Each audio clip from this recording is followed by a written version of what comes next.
A show of support for a firefighter killed here in the valley. Fire Captain Kyle Brayer was murdered in Old Town Scottsdale back in February.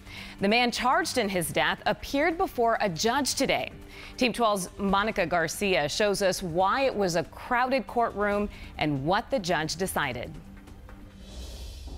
A show of support for one of their own, as dozens of firefighters, not just from Tempe, but from Phoenix Fire Department, came out, they said, for their brother, for Kyle.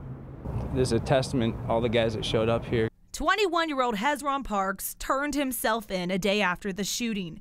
It will soon play out in court what exactly happened in the early morning hours of February 4th in Old Town Scottsdale that led to 34-year-old Kyle Brayer being shot in the head and killed. Parks says it was self-defense. The 911 calls from that night disturbing. What happened?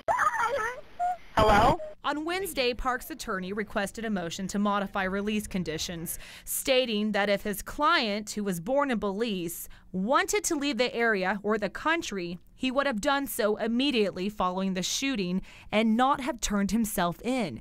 He says Parks just wants to work while awaiting trial.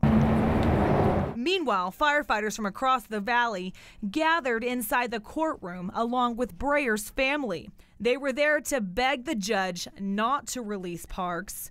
Kyle's father at one point telling the judge, quote, "This man defiantly stated he murdered my son. To call him a wild animal would be disrespectful to wild animals." I think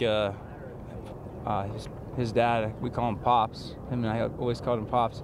I mean, Pops is right. That's who he is. I mean, to make a decision like that, it was senseless. According to court documents, Parks told police that he felt threatened and justified in pointing a handgun at Brayer's head and pulling the trigger. In the end, the judge denied bond for Parks. The primary concern is that Parks has dual citizenship from the U.S. and Belize. And although he has turned in his U.S. passport, the judge not sold that he wouldn't flee. Well, obviously, we're pleased the judge didn't lower the bond. And despite the outcome, I mean, nothing's going to bring Kyle back. And the firefighters I talked to tell me. All right, Monica, thank you.